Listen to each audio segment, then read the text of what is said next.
আজ 14 জুলাই পালিত হচ্ছে জুলাই কন্যা দিবস হিসেবে। এ উপলক্ষে রাজধানীতে আয়োজন করা হয় রিকশা শোভাযাত্রার। নারায়ণগঞ্জে উদ্বোধন করা হয় জুলাই স্মৃতিস্তম্ভের। জুলাইয়ের নারী যোদ্ধাদের তালিকা তৈরি হচ্ছে জানিয়ে উপদেষ্টা শারমিন মুর্শিদ জানিয়েছেন, নারী যোদ্ধারা কেন আড়ালে চলে গেল সেটি খতিয়ে দেখা দরকার রয়েছে। রক্তাক্ত জুলাই অভ্যুত্থানে অবদান রয়েছে শত সহস্র নারীর। তারা নেমে এসেছিলেন রাজপথে, শিকার হয়েছিলেন হামলা, নির্যাতন ও মৃত্যুর। জুলাই পুনর্জাগরণের অনুষ্ঠান মালায় জুলাই কন্যা দিবসে সেই সব নারীদের শ্রদ্ধা জানাতে আজ মানিক মিয়া অ্যাভিনিউতে আয়োজন করা হয় বর্ণাঢ্য রিকশা র্যালির। বেলা 3:30টার দিকে মহিলা ও শিশু বিষয়ক মন্ত্রণালয় আয়োজিত র্যালিটি শুরু হয়।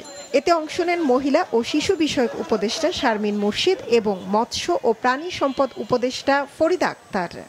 কেন রিকশা র্যালি? একটা হচ্ছে রিকশাওয়ালাদের সম্মানে তারা যে অবদানটা রেখেছে জুলাইয়ে, সেটা ভুলে গেলে চলবে না।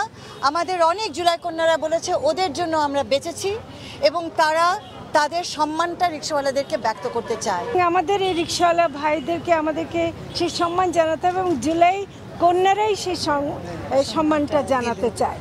এর আগে বেলা 2:30টার দিকে গণভবনে জুলাই পুনর্জাগরণ অনুষ্ঠান বিষয়ে আয়োজিত সংবাদ সম্মেলনে উপদেষ্টা শারমিন মুর্শিদ বলেন, এত নারী একসাথে আন্দোলনে নামার ইতিহাস বিরল, কিন্তু সেই সব সাহসী নারীরা কেন বর্তমানে মুখ লুকালো সেটি ভেবে দেখার দরকার আছে।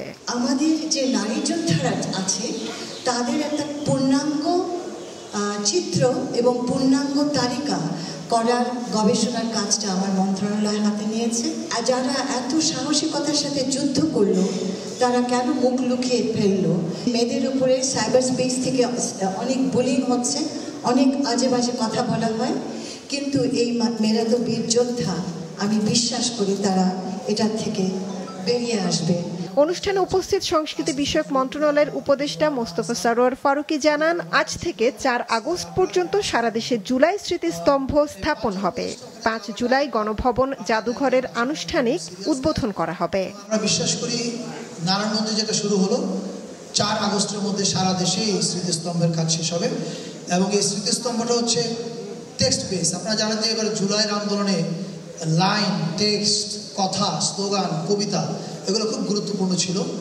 ওইগুলো দিয়েই এই স্মৃতিস্তম্ভটা তৈরি হচ্ছে।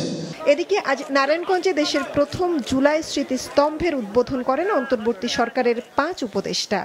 সেখানে আইন, বিচার ও সংসদ বিষয়ক উপদেষ্টা ডক্টর আসিফ নজরুল বলেন, অন্তর্বর্তী সরকারের আমলেই জুলাই হত্যাকাণ্ডের বিচার করা হবে। আন্তর্জাতিক অপরাধ ট্রাইব্যুনালে ইনশাআল্লাহ যেই গতিতে বিচার এগিয়ে চলেছে, আমি দৃঢ়ভাবে বিশ্বাস করি আমাদের সরকারের শাসন আমলেই এই হত্যাকাণ্ডের বিচার হবে। সন্ধ্যায় জুলাই কন্যা দিবস উপলক্ষে কেন্দ্রীয় শহীদ মিনারে আয়োজন করা হয় সাংস্কৃতিক অনুষ্ঠান ও ড্রোন শো। মৌমিতা জান্নাত, মাছরাঙা সংবাদ, ঢাকা।